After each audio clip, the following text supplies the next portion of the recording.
हम इस वक्त हैं महाराष्ट्र के शहर नासिक में। नासिक के रामकुंड के तट पर हम इस वक्त मौजूद हैं। गोदावरी नदी, जिसे कि दक्षिण की गंगा भी कहा जाता है, इसी नासिक शहर से होकर गुजरती है।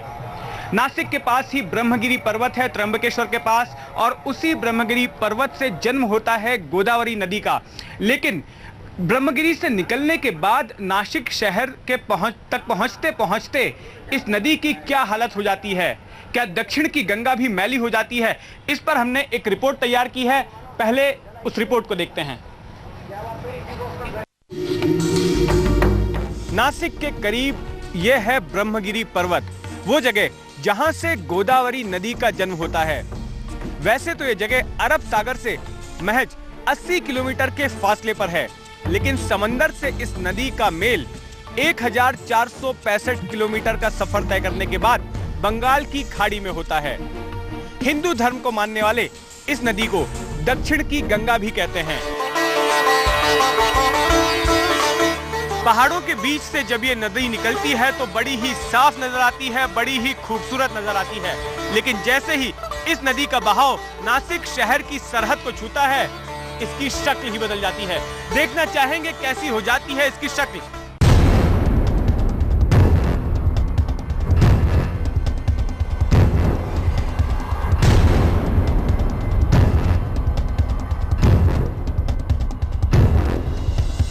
देखिए, ये वही पवित्र गोदावरी है जिसमें डुबकी लगाकर तमाम श्रद्धालु खुद को धन्य समझते हैं। गोदावरी नदी की इस हालत के पीछे प्रमुख कारण हैं गोदावरी में नासिक शहर और आसपास के कस्बों के सीवरेज लाइनों का पहुंचना, जिनके जरिए तमाम शहरी गंदगी इस नदी को प्रदूषित कर रही है। आसपास के औद्योगिक ठिकानों से जहरीले केमिकल का नदी में छोड़ा जाना, गणेशोत्सव, दुर्गा पूजा और छठ पूजा जैसे त्योहारों पर प्लास्टर ऑफ पेरिस की मूर्तियों और दूसरी पूजा सामग्री का इस नदी में विसर्जन।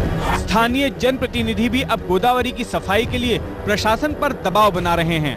आने वाला कुंभ मेले में जो भारत सरकार है वो महाराष्ट्र सरकार को ज्यादा फंड दे, महाराष्ट्र सरकार नासिक को ज्यादा फंड दे कि कुंभ मेले में जो सुविधा है वो ज्यादा होनी चाहिए। गोदावरी नदी का प्रदूषण हटना चाहिए। साल 2015 में यहाँ कुंभ का आयोजन होना है। उस धार्मिक मेले में दुनिया भर से पहुंचे हिंदू इस नदी में डुबकी लगाएंगे। गोदावरी का कायापलट करने के लिए नासिक महानगर पालिका ने गोदावरी एक्शन प्लान के तहत सरकार से 2000 करोड़ रुपए की मांग की है। गोदावरी नदी के पानी के बंटवारे को लेकर महाराष्ट्र और आंध्र प्रदेश के बीच जमकर सियासत भी हो रही है। महाराष्ट्र के 13 ऐसे प्रोजेक्ट्स हैं जिनका कि आंध्र प्रदेश की राजनीतिक पार्टियां विरोध कर रही हैं। लेकिन सबसे बड़ा सवाल इस नदी के अस्तित्व का है, जिसे कि दोनों ही सूबों की सरकारों ने नजरअंदाज किया है। तो आपने देखा ब्रह्मगिरी पर्वत से लेकर नासिक शहर तक गोदावरी नदी का सफर। हमने दो जगह से गोदावरी के पानी के सैंपल्स लिए। एक सोमेश्वर नाम की जगह, जो कि नासिक शहर में जब नदी प्रवेश करती है उससे पहले का ठिकाना है, और दूसरा ओढ़ा नाम की एक जगह है, जब नासिक शहर से निकलने के बाद जो जगह आती है वहां से हमने पानी का सैंपल लिया है। और दोनों ठिकानों से जो नतीजे आए हैं एक नजर उस पर डालते हैं। ये जानने के लिए हमें चलना होगा स्टूडियो किशोर अजवानी के पास। किशोर। जितेंद्र, जैसा आपने बताया, दक्षिण की गंगा कही जाती है गोदावरी, देश की दूसरी सबसे बड़ी नदी है। इसी नदी के किनारे 2015 में कुंभ होना है, लेकिन नासिक शहर में दाखिल होने के बाद से ही गोदावरी की रंगत और उसकी सेहत बदल जाती है। जीवन देने वाली इस नदी का हाल यहीं से बिगड़ना शुरू हो जाता है। हमने पहली बार गोदावरी की जांच की है। यहां भी हमने, जैसा जितेंद्र ने बताया, दो जगह नमूने लिए। पहला नमूना लिया है सोमेश्वर से और दूसरा नमूना लिया है हमने आगे ओधा से। और ओधा और सोमेश्वर के नमूनों में एमपीएन कोलिफॉर्म की मात्रा में देखिए कितना फर्क। 35,000 सोमेश्वर में और ओधा में आते ही 70,000।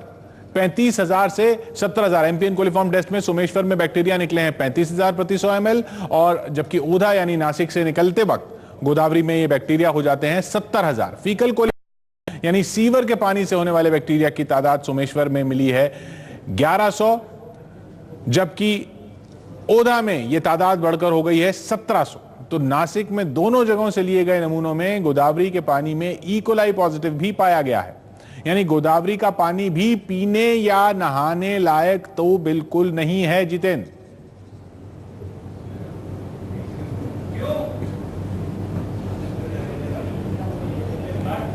तो बिल्कुल नहीं है जितेंद्र। जी किशोर, तो आपने देखी कि गोदावरी की क्या हालत है। हमारे साथ इस विषय पर बात करने के लिए 4 मेहमान मौजूद हैं। हमारे साथ मौजूद हैं उत्तरा खेर, ये एनवायरमेंटल एक्टिविस्ट हैं और नासिक शहर के तमाम पर्यावरण से जुड़े मुद्दों पर ये काम करती रही हैं। इसके अलावा हमारे साथ राजेश पंडित और जगबीर सिंह हैं। ये दोनों गोदावरी गटारीकरण विरोधी मंच नाम का संगठन चलाते हैं, यानी कि गोदावरी एक गटर में तब्दील ना हो, इसके लिए ये कानूनी लड़ाई लड़ रहे हैं। इन्होंने बॉम्बे हाई कोर्ट में एक जनहित याचिका भी डाली है।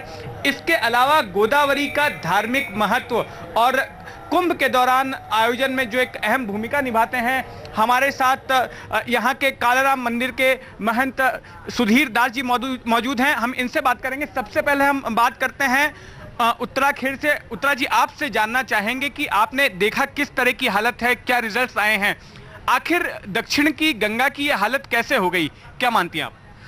पहले तो मैं आपको बताना चाहूँगी कि जो सोमेश्वर से आपने सैंपल्स लिए हैं, उसके पहले भी त्र्यंबकेश्वर में जहाँ पे कुशावर्त है, वहाँ की भी हालत बहुत ही ख़राब है। ड्यूरिंग द कुंभ वहाँ पे भी एक स्नान वहाँ पे होता है, तो वहीं से बहुत ही पोल्यूशन ज़्यादा हुआ है। और ये गोदावरी का वाटर बेसिन जो है वो बहुत ही फर्टाइल है, तो दोनों साइड से बहुत फार्म लैंड्स है और उसके पेस्टिसाइड्स और जो केमिकल्स आते हैं उसका पूरा सीपेज रिवर में जाता है। उसके अलावा नासिक के कोई एक ही एसटीपी प्लांट चालू नहीं है, तो पूरा जो नासिक का सुएज है बस वो गोदावरी में ही डाला जाता है। तो ऑब्वियसली उसका कारण यही है कि जब भी एसटीपी प्लांट्स चालू नहीं है, कॉरपोरेशन उसके बारे में कुछ कर नहीं रहा है और कॉरपोरेटर्स को ज़्यादा पैसा चाहिए दिल्ली से गोदावरी साफ करने के लिए, पर जो अभी स्थिति है वो तो सुधारनी चाहिए। हम आपके पास वापस आएंगे इस मुद्दे पर। राजेश पंडित जी और जगबीर सिंह जी, आप लोग एक कानूनी लड़ाई लड़ रहे हैं गोदावरी के लिए। आपसे जानना चाहेंगे कि अदालत में आपकी याचिका क्या है और मामला कहां तक पहुंचा है? हमारी 2 याचिकाएं हैं। एक है क्रिमिनल याचिका कि ये जो अधिकारी हैं ये जानबूझ के मिसचिफ कर रहे हैं, तो मिसचिफ विद रिवर आईपीसी 431 के अंदर नासिक कोर्ट में दाखिल है कि जिसमें हमारी मांग ये है कि उनको जेल में डाला जाए। क्योंकि आपने किन किन लोगों को पार्टी बनाया है इसमें? नासिक की जो केस है उसमें सिर्फ कमिश्नर को पार्टी बनाया है कि उसको जेल में डाला जाए करके।